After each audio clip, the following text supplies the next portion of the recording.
$1.5 million in revenue sounds fantastic, but how much is that truly in profit that I might get to keep? I was asked this question and a couple of other really intriguing questions that I thought, well, that you might want to know the answers to. So let's dig in. We'll loop back to that question in just a bit. I want to start with a question that I definitely had when I first got started, and this issue still happens to me now. Okay, so Charmaine Avis 2284 said, I'm so frustrated. I have a listing with 319 views and 22 favorites in the last 30 days with only 2 sales. I've lowered the price and I've changed the mock-up and nothing. Any suggestions? Well, first of all, I really wish that I had been able to chat with Charmaine Davis before they tried to fix this on their own. This has happened to me a couple times also, where I wind up with a listing that winds up getting lots and lots of views. It gets clicked into, it's getting favorited, and I'm not getting the sales. So what would I do about this? Okay, step one, I'm gonna go into the listing. I'm going to pretend that I am a buyer. I might even ask a friend to go into it and pretend they're checking out. Don't actually check out of your listing trying to buy it. Etsy won't let you do that. You'll get in trouble if you have someone in your household at the same IP address try to check out with an item from your shop also. That could get you into trouble down the line. It might let them do it right away, but it could get your shop shut down the line because it looks like you have someone from your same household buying items from your shop, which could look like you're just trying to gather your own good reviews and kind of get fake sales. So don't do that, but do go in, kind of go through the process without actually buying it. Is there something messed up about your listing? Like, it's getting views and it's getting favorites. You're doing something right. The design, you got that down right. Something about the design is just really right. Something's going on when they're clicking in, maybe. So look at the 2 drop-down menus. Are all your sizes there, or the colors that you have pictured there? If it's listing that has personalization, do you have personalization toggled on in your listing so that they're able to give you the details they need to in order to proceed with their purchase? All of these things, if they're not set up right, could have someone bouncing out of your listing. Okay, so now you've gone in there. And it all looks correct, right? What else could it be? This has happened to me before too. Well, a couple of times I've gone in and found I had a mistake. One time I went in and the design had a spelling error. So I think that people were clicking in and then a very big part of the design was spelled wrong. And so I think a lot of people realized that before they actually purchased it. A number of times I have not had my personalization set up correctly.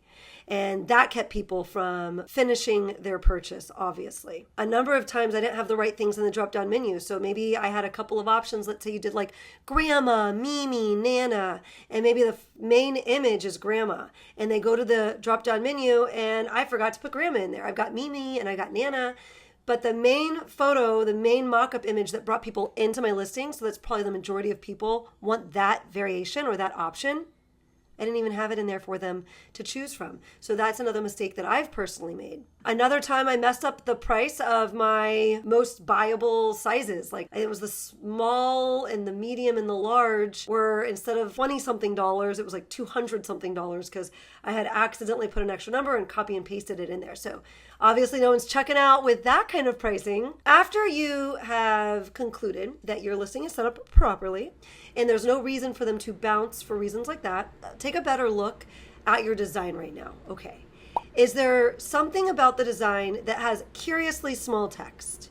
Because if there's curiously small text in that design, people are very likely to click in because they were curious. They like it, but they might not have been serious shoppers at that moment because they just wanted to see what the shirt said if they couldn't see it from the thumbnail. So that has often led to a lot of clicks in my designs. And for whatever reason with couples designs, I have a lot of times high clicks on that with low purchases, so a low conversion rate. I think it's because maybe the girl is popping in there and showing it to her boyfriend and before she's buying it, I'm not sure, but that does tend to happen with my couples things, especially if you've got like adult humor with your couples things. Adult humor types of listings overall can have this issue also. And then the other issue that you might want to look at, it comes to mind because one of my really good friends, Laneta, had this issue with one of her listings. It had like, I don't know, it was like 600 views or something and no purchases. So we went in and did all those things that I just mentioned to you. And then I noticed it was a group listing. So you could see like the main part of the image and the graphic, and you knew that it was about traveling. But then once you clicked in, each of the phrases on the designs were the kinds of phrases that really wouldn't resonate with most Etsy shoppers. So they liked the concept, they liked the sub niche of this travel niche, and they were clicking in, but then they really didn't see options that applied to them. My friend Laneta had fun. We were going on a trip and she had kind of made us shirts and was very specific. Like mine said something, the shirt she made for me said something about always talking about Etsy. So obviously your average shopper on Etsy probably isn't constantly talking about Etsy. I do that because, I'm teaching about Etsy online. And so, of course, we needed to fix her listing so that those phrases in the front would be things that were a little more researched and would be things that would resonate with most travelers so that they could find something that interested them. And, we kind of had discussed because Elena had said, well, there's a custom option there. They could just say, what they want. But then if we're thinking of it like that, we're making the customer come up with their own ideas, and you're much more likely to get the purchase if you don't make them work all that hard. So once you've established all of this and fixed any of those mistakes, you might find that none of these are your issue. So what then? Okay, what I would do is double down in that niche. I'll leave a video here about doubling down, and I'll also link it down below. Doubling down is the way that I have scaled my shop. You do not want to ignore this concept. So doubling down is what I would do after I have fixed any of those mistakes we just mentioned. What I would not do, I absolutely positively would not change my mock-up photo. All of those views and visits and favorites came because that mock-up photo is doing something for your listing. So I would not change that mock-up photo. The only caveat to this that comes to mind, I have a membership called the Learn and Earn Academy, and one of my members, Alyssa, had messaged me and she's like, Shauna, it was basically this exact scenario that was happening, and I clicked into her listing, and her listing, she was a very new seller, and the mock-up that she was using was like a baby tee, but then the sizing guide was the unisex t-shirts. And I said, okay, well, it's a good thing you haven't sold these because the person that gets this shirt is going to be very upset because it's not going to fit them like this baby tee mock-up is showing it's going to fit them. So I did suggest to her to change that mock-up photo because you do want your mock-up photos to very much resemble what your customers are going to receive. But other than that, I would not change that mock-up photo. I did once change a mock-up photo and it completely killed my listing. I changed it for a different reason. I changed it because other people had copied my design pretty much exactly. And I was like, oh, well, let me change the mock-up photo to something different so I can stand out again. Your mock-up photo is one of the things that is attached to your ranking with that listing. So if you change that, Etsy knows that you changed that main mock-up photo. You could change other support photos, but you don't want to change the main mock-up photo. That could very well kill your listing, not for several reasons. It can change your ranking that you're earning, the quality score that listing is earning, but it can also just, the mock-up photo that you were using was working. It was getting people to click into your listing. That was the job of that mock-up photo. That mock-up photo's job isn't to get them to click purchase. There's other things that we have already chatted about that kind of gets them to click purchase. So what I would do is check for those mistakes in my listing that make it easy for someone to bounce out and not purchase from me. And then I would double down and make lots of more listings in that niche and in that specific sub niche that I'm working in. And then I would most definitely not change my main mock-up photo. And just one more note on this question before we move on to our next one. If you are running ads to something that's doing this and you've got 300, 400, 500, 600 views and only 1 or 2 sales, turn that ad off. I would have turned it off well before it ever got to that point because that ad is probably losing you big bucks. Let that listing do what it's going to do organically. I turn ads like this off all the time, and Etsy will figure out another place to spend your ads money. And that's a good thing because We want Etsy to spend that ads money on a listing that is going to make us a profit instead of blow up our ads budget. Okay, we're only going over 5 or 6 questions today, and the second one is super duper fast, but I feel like a lot of newbies might have this question. So Andrew said, hey Shauna, as far as mockups go, do you publish from Printify and then go straight to Etsy to add your mockups? It seems like the ones that I add mockups to don't get boosted for views. Or do you not make mockups at all and use Printify's ones? Thank you in advance and happy 4th. Okay, so I absolutely do not use Printful or Printify's mockups. I have a whole system of finding my mockups that basically consists of market research. I pay attention in the niches that I like to design in, what is selling and what mockups are they selling on. I try to collect those mockups for myself, and I don't have a ton, I just have a couple. But I very, very intentionally choose the mockups that I purchase. I purchase them right off Etsy. I very intentionally purchase mockups that I see other bestsellers selling on. And then I frame my mockup very similarly to that. Usually the best-selling mockups are framed like right under the chin or right above the chin, right to the waist, and like sleeve to sleeve. And you could do flat lays or you could do model mock-ups, but just look at what is already working and get things, the same exact mock-ups if you can find them, or ones that are very similar in vibe to those mock-ups. Okay, and the other part of the question, if you feel like you're finding some kind of correlation to taking your listing and then pushing it over to Etsy and then going in and erasing the mockups that pushed over with it and putting in new mockups, if you do it right away, you should do that right away. The listing is live, go in there and get it all fixed up right away, or you could put it in your drafts and do it whenever you want when you're ready to put the listing live. But that should have no impact on Etsy pushing your listing out, on Etsy testing your listing. We all get a little boost in search results in the early part of the life of the listing so they can see how it goes. It might be a little while after you list it, but at some point it gets a little boost. And if people click on it, then Etsy's like, oh, yeah, we'll keep showing this in search results. And if people don't, then Etsy's like, oh, yeah, we're not really going to show this anymore because it doesn't look like it's going to make us any money. So I do not use Printful or Printify's mockups. I do use my own that I've purchased from Etsy. And one more thought on that, sometimes we try to find a correlation between two things that are out of our control. It's very normal. I have done this also. I've done it with Etsy. I've done it with YouTube videos. I've done it with lots of things that I've tried in my life and said, oh, well, maybe this isn't working because of this thing that is out of my control.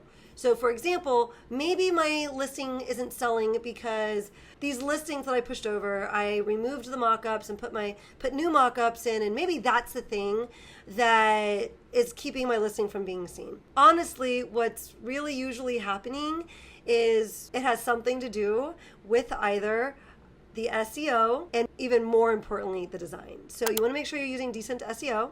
I'll leave a video linked down below that shows you how I do my SEO. I don't overthink it, and I do just fine with my SEO. It just has to be good enough. And SEO isn't going to make you rank. SEO is simply going to make you available to be found in search results. What's going to help you rank is the interaction that you get. That's either going to kill your listing and it goes to the graveyard, or it's going to rise your listing up and it's going to get seen a whole bunch. But it's the design that people are interacting with.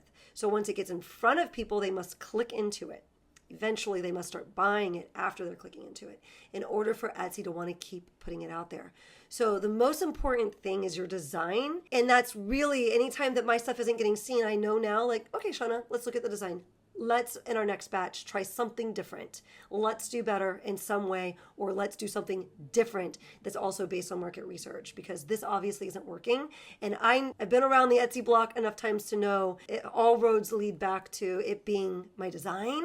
And so, yeah, it's probably your design that is not getting clicked on. I have an entire playlist all about how to add value to the market and be on trend at the same time with your designs. I'll have it linked down below. And if you like that kind of content, you might think about joining our membership, the Learn and Earn Academy, because that is what I really focus on in there, since I know that that is what is responsible, the biggest piece that's responsible for whether or not we are successful on Etsy. Okay, on to our next question.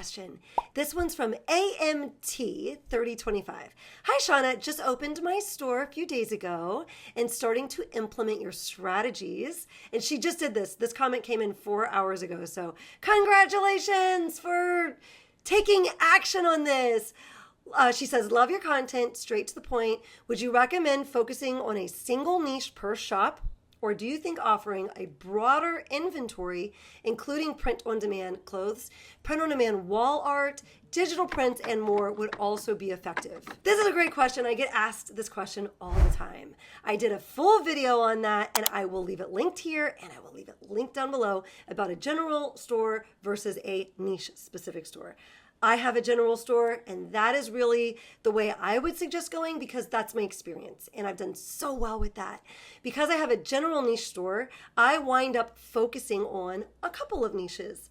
You can't do it all. You can't have every single niche in your shop, and you really want to double down or add to those niches that start working for you. So I wind up with like 5 niches that I really go strong in, and a couple of other niches that I kind of dabble in here and there. So, in my opinion, general niche store is the way to go. Again, the video goes way more into that, like in super depth. If you want to hear more about that I'll leave linked down below. As far as adding lots of products, I would really suggest just having one product if you're new, because it can be really overwhelming to come up with all your support photos if you are coming up with a lot of different products. Because for the mug, you need support photos in there that explain what the mug is made out of and any questions someone might have about the mug, and is it dishwasher safe, and the size of it, with a tote, same types of things. And then with your shirts or sweatshirts, you need to have sizing guides and color guides and all of that. So I stuck with just shirts, and I just stuck with that for like a year and a half.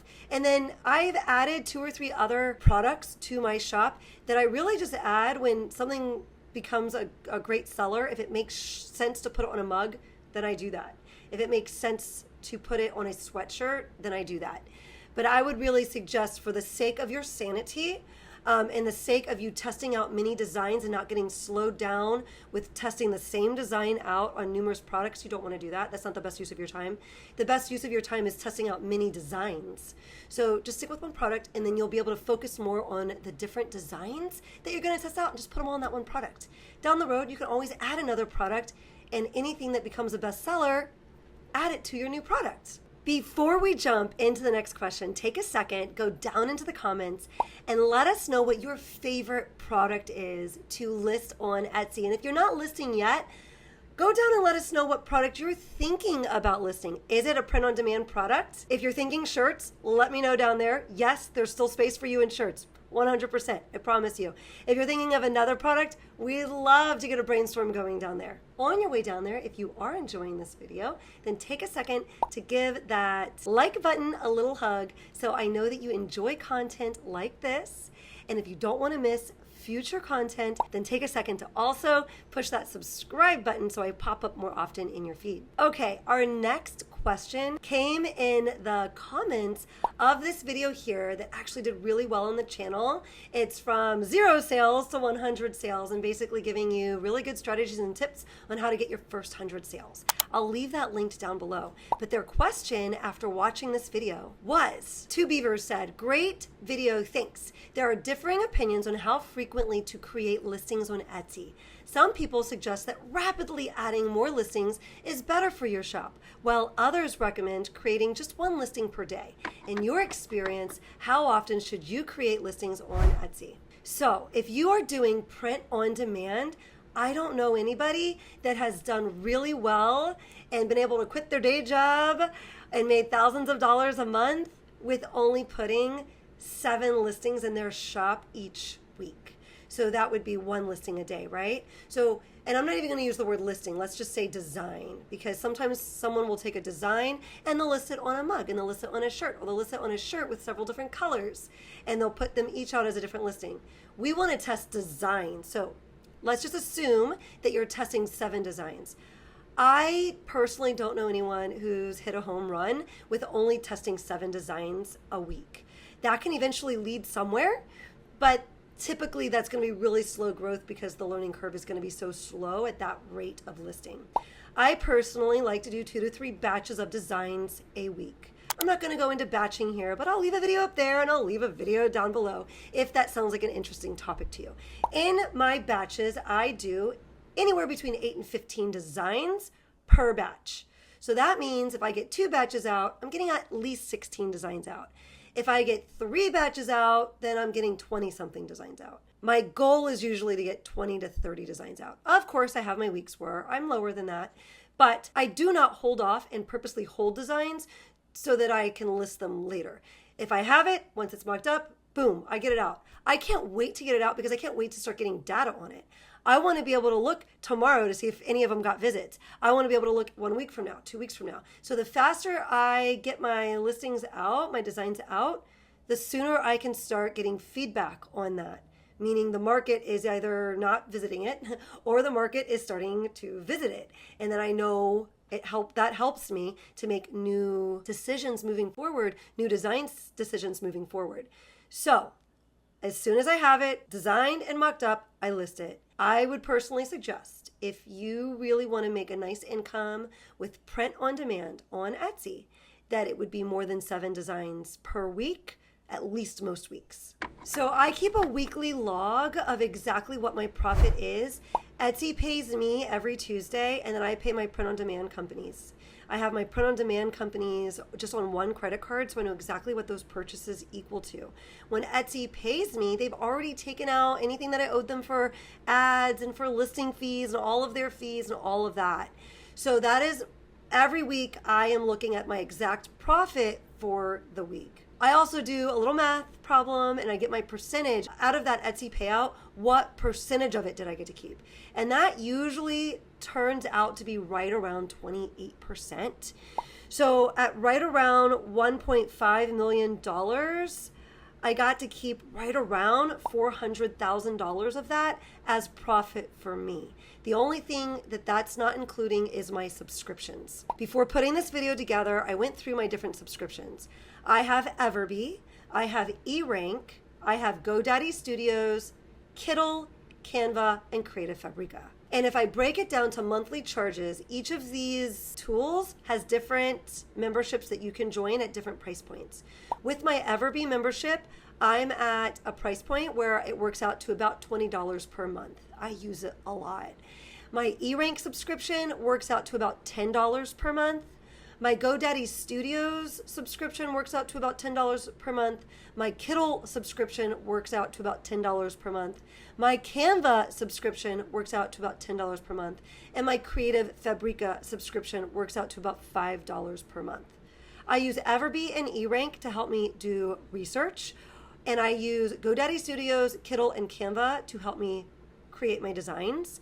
You do not need 3. I just started out with 1, but each of the design apps has different things that I like about it, so I've had to kind of collect them over time as I wanted to tackle different types of designs. Creative Fabrica is a place where you can go and get graphics to help you complete your designs. And so all together, this costs me right around $70 per month. I know that sometimes in the beginning it can seem like all of your profits are getting eaten up with subscriptions, but imagine if you were like a pizza restaurant that was opening up. You'd have to go rent a place, you'd have to buy a bunch of expensive equipment. With print on demand and using a platform like Etsy, our cost to break into the world of entrepreneurship is tiny. It's so available to people. It's incredible because I was never an entrepreneur before this. I was a 4th grade school teacher and I did not understand this whole world at all. When I heard entrepreneur, I thought, oh, you have to go rent a space at the mall and you have to have a mortgage payment with that and you got to buy all this inventory. We don't have to do any of that with Etsy and print on demand. We buy our shirts or totes or mugs as they're ordered, and then we have a couple of subscriptions that we need so that we have the tools that we need to make our designs and to do our research. And so after you start making money with these things, I look at them as investments. They're investments because without them, I can't carry out the task. And once you start making money with this, I mean, 70 times 12, right? Like, and I was rounding up with 70. I think it's more like 65. Is $840 for the entire year. But I'm making like over $160,000 a year. So all I did was put back $840 into that, right? And when I say I'm making $162,000 a year, that's after I've paid for my print-on-demand products. That's after I have paid all my Etsy fees and all of that. The only thing that hasn't come out of that just yet is the subscriptions that I just mentioned. If you're interested in any of those subscriptions I just mentioned, I will leave my links down below if you wanted to use one of my affiliate links. I get a super itsy bitsy teeny weeny little something if you use that link. And if you prefer to just Google them and you can, find out their pricing that way and possibly sign up that way if one of those you were interested in. Taxes has been interesting. So I had it in my head that I need to save 25 to 30% of my profit for taxes. And so every Tuesday when I get this amount of money deposited in my account, I go and I pay my print-on-demand companies, and then I know what's left, right? So let's say that week I have $3,000 profit in my shop from the sales I've been making after I pay my print-on-demand companies. And yes, many weeks it is $3,000. So especially during like the summer and Q4 time of year for me, easily could be that profit for 1 week. I will take about $1,000 and put it in a separate account, and that's for taxes. Now, I had no idea about entrepreneurship when I started this, and so it still baffles me every time. But when it's time to do my taxes and I give my tax guy all my information, it never winds up being 1/3 of the money that I've made. Never once has that happened before. Because there's all these write-offs that happen as a business owner. You get to write off part of your home because you're working from home. If you made a purchase with technology or anything that could be considered something for your business, that's income that is no longer now taxable. So that brings your taxable income down. So there's just all your electricity bill, your phone bill, your internet bill, all of these things that you're using for your business, at least partly, is for your business. You're also using it for personal use, but you're using it for your business. They all become things that help bring the amount of taxes that you owe down. This was something that was foreign to me as a school teacher. It's kind of incredible as an entrepreneur. But even if I did have to pay 1/3 out of that $162,000 profit that I mentioned, I made my 3rd calendar year on Etsy, I still would have pulled in over $100,000 in profit that is my income. And just imagine if you can make $162,000 profit in income your 3rd year on Etsy, imagine what's possible your 6th year or your 7th year. If you keep doing that thing that led you to that kind of success in 3 years, you keep going at that rate, your shop is going to keep growing also. If these numbers excite you, good, get excited. If you think you can do this, awesome. Yes, you can. If I could do it, you absolutely, positively can do it. The entire time I was working on my Etsy shop, my little dog Tucker, he would be sitting next to me by my lap, or he would be sitting next to my chair as I sat at the table here, and I would be working, and I would constantly tell him, Tucker, I'm doing this for us. One of these days, I'm not going to be leaving to go to school every day and leaving you. Every morning I put him in the bathroom if I leave the house, because otherwise we might have a mess when I get back. I put him in the bathroom, and he's not happy about that at all. A lot of times when he knows it's time to go into the bathroom, I put my shoes on, he knows like, oh no, she's going to put me in the bathroom. He'll lay on his back and put his belly up and look at me. He's even got into little shakes at times. And every morning I'd put him in the bathroom when, this whole routine would happen. I'd put him in the bathroom. I said, don't worry, Tucky, don't worry. I'm going to make it so that I get to work from home and you don't have to go in the bathroom too often and you can sit with me all the time. And here I am. It's happened. If it can happen for me, it can happen for you. If you enjoyed this video and you enjoyed talking about profit and these kind of numbers, then okay, let's keep talking in this video here, but not until after that tip from Tucker. Tucker, take it away.